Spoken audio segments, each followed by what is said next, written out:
unconstitutional attempt to take over administration of our state election systems. Our case is both narrow in focus and broad in its importance. First and foremost, neither the Constitution nor any federal law gives the president authority to set rules for how states conduct elections.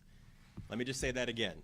The president has no authority to set rules for how states conduct their elections. It is the states that decide how voters are registered. It is the states that decide how ballots are counted.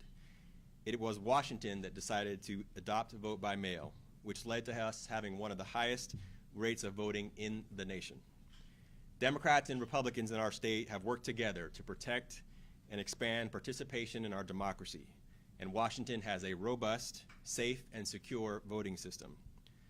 But despite the state's very clear authority to run their own voting systems and the clear success of Washington State's program in particular, the president has once again ignored the law by signing an executive order that would give him control over how the states count ballots, what voting equipment states can use, and how states registered voters, and more. The president's illegal executive order violates multiple parts of the Constitution and federal statutes, and the order makes it harder to vote, erodes public confidence in our elections, and makes it more expensive for states to administer our systems. And most alarming, it would disenfranchise hundreds of thousands of Washington residents. The order is so poorly drafted that any state's voting system could be decertified by the federal government. We will not let this attempt to assert control over our constitutional rights go unchecked. But this case is also about a much broader issue. There have been a lot of objections to actions by President Trump, brought by states' attorney generals, unions, nonprofit groups, and individuals. But it is hard to imagine a subject where this president has less credibility than he does with elections. When the president loses elections, he creates conspiracy theories to explain his loss. He tears down anyone who dares to object to his evidence-free attacks. He has consistently bullied election workers, pressured election officials, and is always looking to undermine faith in our democracy. He is still lying about his loss in the 2020 presidential election. And now he seems to be flirting with the idea of running for an unconstitutional third term as president of this country. American democracy has long been an inspiration for other countries. It has helped lift more voices into participation in democracy. It has given agency to the oppressed, hope to the weary, and a belief that our society can work for everyone. These American values appear to most people, but they are waning in our country, and they are waning in large part because of the actions of the President of the United States. It is highly important that we fight these efforts and not become numb to tyranny. I'm going to turn it over to Secretary of State Steve Hobbs for further remarks. Thank you, Attorney General. Appreciate that. This executive order by President Trump is the latest in a series of federal actions creating confusion and concern around how elections are ran in this country. For Washington State, this executive order threatens decades of progress and advancements that has made our elections secure, fair, and accessible. In the face of these ongoing challenges, we remain steadfast in our commitment to ensure secure, safe, and accessible elections, requiring all ballots to be received by Election Day for federal elections would have a serious impact on Washington voters, disproportionately affecting rural and underserved communities. In 2024 alone, more than 300,000 ballots were received by county election officials after Election Day. Under this executive order, every one of those votes would have not been counted. Additionally, requiring documentary proof of citizenship to register to vote would harm many eligible voters, especially seniors, low-income people, and naturalized citizens. Many citizens do not have access to these documents like passports or enhanced IDs, making registration contingent on the ability to pay for and obtain specific documents risk disenfranchising voters. Let's be clear. Federal law already prohibits non-citizens from voting, and we already do that. Every voter in our state must attest to their citizenship, and we regularly maintain our voter rolls. the idea of handing over voter rolls for review to the Department of Homeland Security and DOJ, essentially handing over our voter rolls to a billionaire, a group with no election experience and a track record for errors, is foolhardy and ridiculous. And while imposing requirements that make it harder to vote, this administration is simultaneously cutting the very funding and programs that protect elections from foreign interference. These actions leave our election systems more vulnerable to cyber attacks from nation-state actors while sowing public distrust in the process. I oppose any requirement that suppresses eligible voters, and I will continue to protect access to the ballot while protecting the integrity of the process. We oppose requirements that suppress eligible voters that will continue to advocate for inclusive and equitable access to registration while protecting the integrity of the process.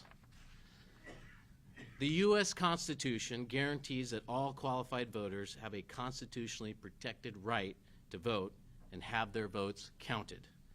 We will work with the Washington Attorney General Office to defend our constitutional authority and ensure Washington's elections remain secure, fair, and accessible.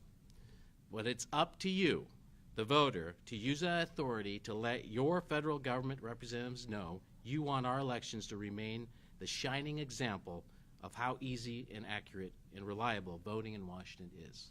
Thank you. Thank you, Secretary Hobbs. Representative Mena.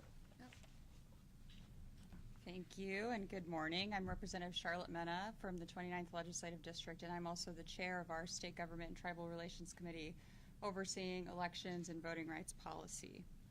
As representatives of the people, legislators have a duty to move democracy forward, to ensure that every voice is heard, that every vote counts, and that every community sees itself reflected in the halls of power.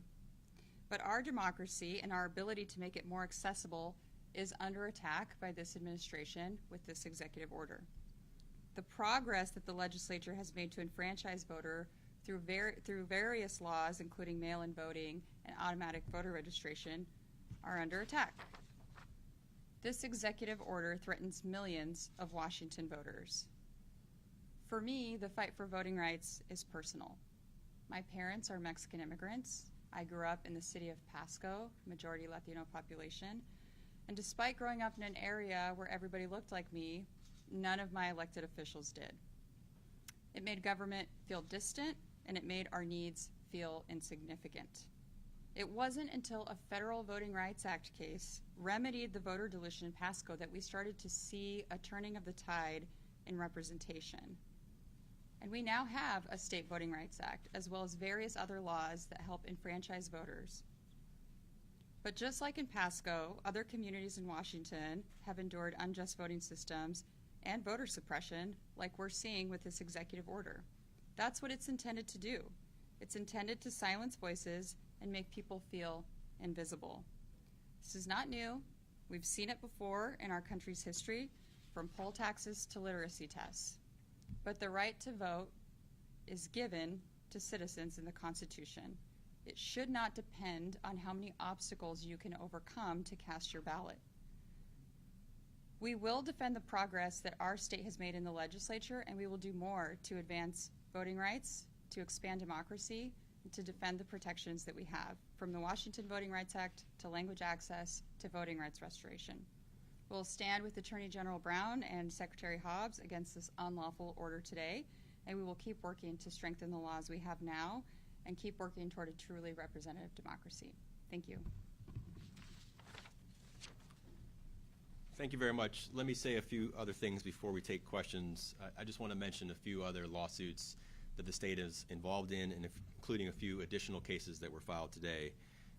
We are co-leading a lawsuit where yesterday we won a temporary restraining order to stop the Secretary, Robert Kennedy Jr., from canceling billions of dollars in critical public health grants, including about $160 million to Washington State.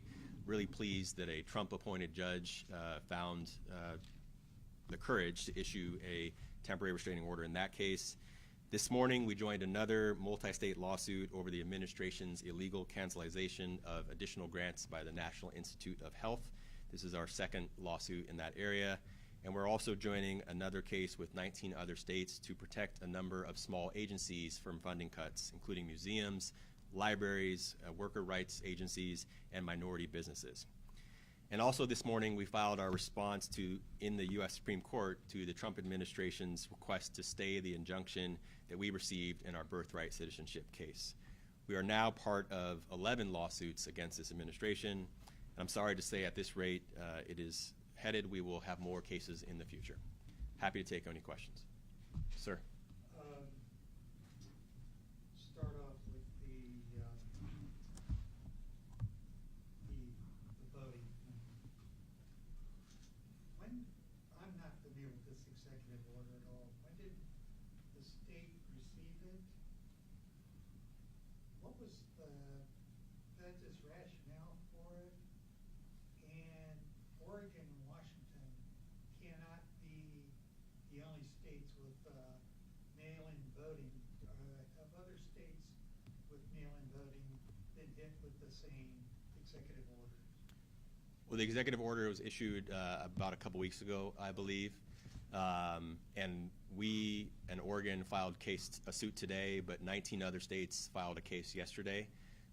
This case is not just about mail-in voting or how votes are counted or the timing thereof. This case is really about the president's complete disregard for the Constitution. And so a number of states, even those that don't have vote by mail, filed case with California to reaffirm that this is a state function. Our Constitution is fairly clear.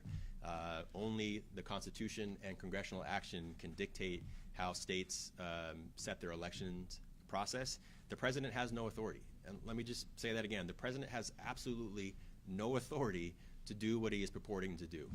We filed a case uniquely with Oregon because of our distinct voting systems that are very similar to Oregon, but a number of states are challenging this order. What is it about Washington, or I mean, what is it about vote by mail that makes it distinct? I mean, is there distinct legal arguments that are made by Oregon and Washington, based on the fact that we do mail-in voting, or is this just basically another venue? Well, every state is going to be impacted by the order in different ways. And certainly states that are vote by mail and being 100% vote by mail, there are provisions of the order that impact Washington and Oregon distinctly because of the attempts in the order to dictate when a votes have to be received by, how they can be counted, and some of those wouldn't impact states that don't have robust vote by mail systems like Washington does. Can you expand a little bit further on how this case differs from the case that was filed against Trump? The claims are very similar, and our system is actually fairly similar to the one that California brought. We wanted to bring our own case because I think some of the harms, if this order was impacted, would impact Washington uniquely. The claims are very similar, but again, some of the states that joined the coalition of state lawsuit yesterday are not going to be impacted in the same way, and we wanted to make sure that we could effectively advocate for our system and the harms that we would face here. We have a question online. Hey, are you planning to ask for a temporary restraining order in this case as you have for others? We are not. And why is that? Well, we'll move forward with somewhat of a normal process in this case. Temporary restraining orders need to be brought where there's an emergency impact. Because we don't have an election pending in the short term, we did not feel like a TRO was necessary to bring. Thank you. John? If I can switch to the NIH lawsuit. This is the second lawsuit on this matter. How is this different from the first lawsuit? And I read through the latest lawsuit, and it has various appropriations stalled at different parts of the process. Yep. Besides the difference between the first lawsuit, how do you know that this is a deliberate stalling or not following through, as opposed to just bureaucracies just move and incredibly slow? Well, I never try to get too far into the head of the Trump administration, so I won't speculate by why they're doing what they're doing. What I do know is that the Congress has authorized certain grant funding by NIH and a number of other agencies. Those statutory delegations of money and authority have very strict rules about how they can be amended, and the president nor his administration simply cannot ignore those. This is different from the first case only in terms of the types of grants it's impacting. The claims are essentially the same as our prior case, but it is part of a consistent pattern by the Trump administration where they disregard the law. They have totally disregarded congressional authority. I'm still shocked on a daily basis that Congress seems quite comfortable abiding their separate independent authority to the President of the United States and don't appear to put up any guardrails against him. But the general idea is the same as our first lawsuit. Okay, I'm trying to pin you down on why is this not a clone of the first? It impacts a different set of funding that was not part of the first lawsuit. I have a question for Secretary Phillips. The president has repeatedly talked about widespread voter fraud. Can you expand a little bit further on the cannabis safety mechanism in the Washington system? Can you say again that question? Yeah, the president tried to repeatedly talk about widespread voter fraud. Can you talk a little bit more about some of the safeguards in the Washington system to prevent that? Yeah, absolutely.